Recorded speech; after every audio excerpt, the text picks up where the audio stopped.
Hi there, my name is Erica Irvin. I'm Axel Irvin's mom. I'm not sure who's seeing this video. I made this just for some of the catchers on our team, but I would love for other people to have this information as well. I was at Axel's baseball practice last night, and I was sitting right behind the catchers and really watching them as they were practicing, and I was thinking there are so many things, exercises that could help them with their catching, that could create more power and more endurance, because I know endurance is extremely important in catching in any sport.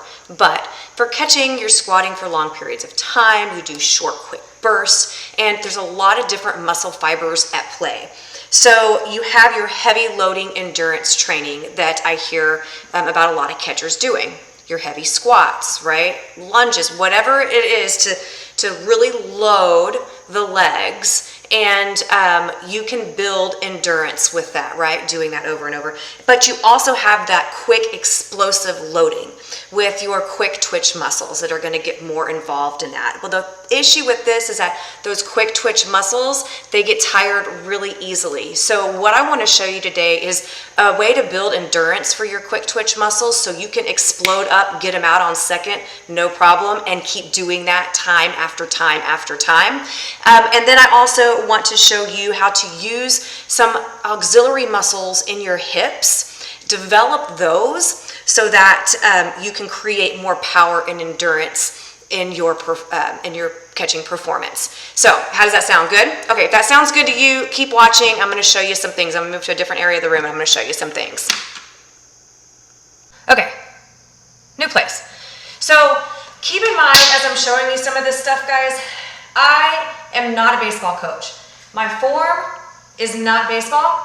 I'm not teaching you about form for catching, form for throwing, form for nothing. That's not what this is about. This is strictly about building endurance and working with those auxiliary, those supporting muscles to help you perform better. So if you see me doing something and I'm out of form for baseball, that's because I don't know it. What I'm doing right now is purely workout. So we know that the heavy loading, we've got our squats, all right? One of the things that I want to encourage you to do, I know this video is about more than just a squat. You know how to do a squat. You're loading with the squats. But think about not even using weight for your squats. Think about using the principle of specificity. You're squatting down, right, when you're catching, and then you're turning around. Then you're squatting down, and then you're turning to throw. Do that over and over, building endurance and the quick twitch and the slow twitch muscles. So one of the exercises that I want you to think about is taking your squat, however your feet need to go, turned out in, whatever you do when you're here. But we're not going to go down all the way. We're going to go down to a good old-fashioned squat, and then you're going to explode up and turn.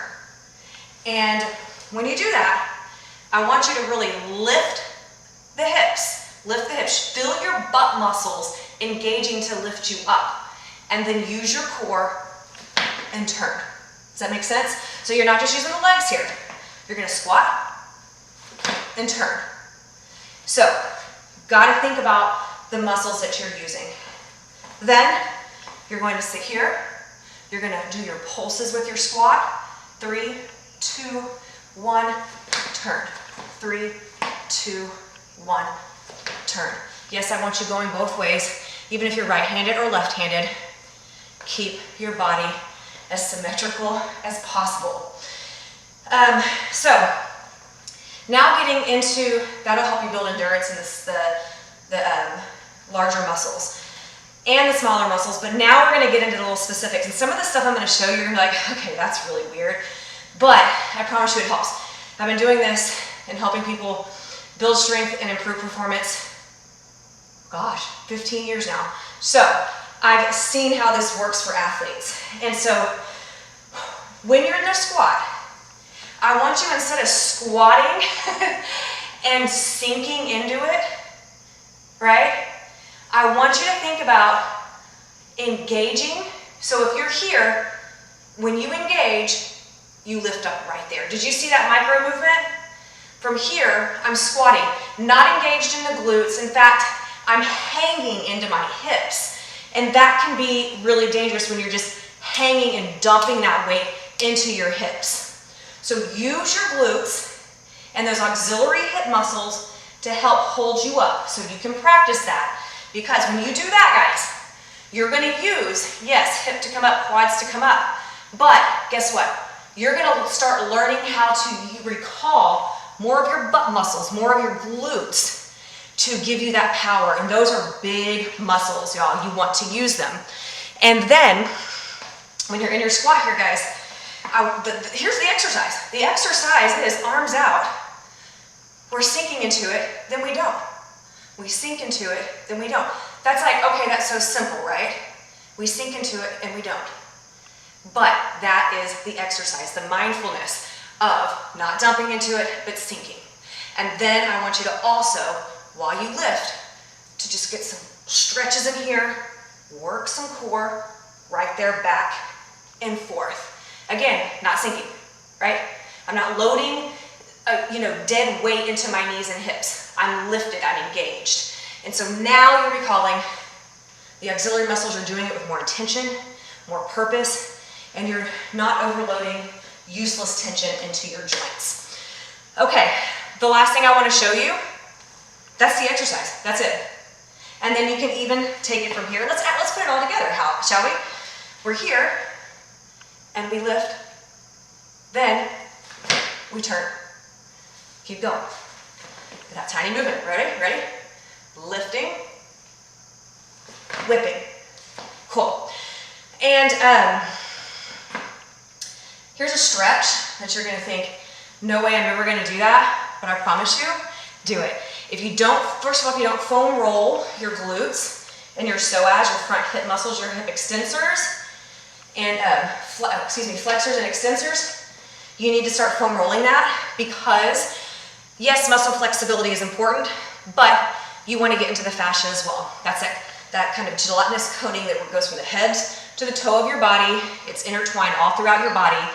And in order to keep the muscles flexible, you need to keep that. Flexible is not technically the right term, but you need to keep that soft tissue healthy. So the stretch, besides the foam rolling, that I want you to think about doing is the splits. And it is the splits where your legs are out wide. So maybe you're in a wide leg forward fold here, okay? And you feel it.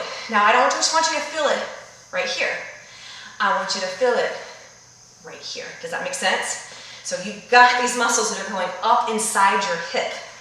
And so when you come down and you take the legs out, you go as low as you can go. And so you start to feel it in the inner thighs. Now look, my legs are still engaged. I'm not ever just dumping into this. Then you can bring your hands up, heels up, have a seat back, and work on a forward fold. Okay, and slowly close. So time-wise, how do you want to do this? I can't give you a specific time. That's between you and your body. But what I can tell you is that by the time you're done, if you're just doing just a workout or you've got practice later that day, do it as more of a maintenance thing a few times a week. But do it to exhaustion at least once a week. And again, what's important, I'm gonna say this again. When you're doing this, guys, you've got to protect your knees. And a really great way to protect your knees is to practice not sinking, not dumping into the joints. Let your muscles hold you up, that micro lift that I showed you. All right, guys. So 3 times a week, just for maintenance. 1 to 2 times a week, do it to exhaustion. That is for that endurance building. That is for the building the quick twitch and letting them continue to compete with you. Improve your performance, be smart about what you're doing. It's not all about training hard. It's about knowing what you're training, being intentional and mindful of what you're training, and training smart. All right, guys, if you have any questions, you can let me know. I will put my email address at the bottom there. You just seriously email me, and I'm happy to help in any way I can. I want you to succeed. Okay, bye, guys.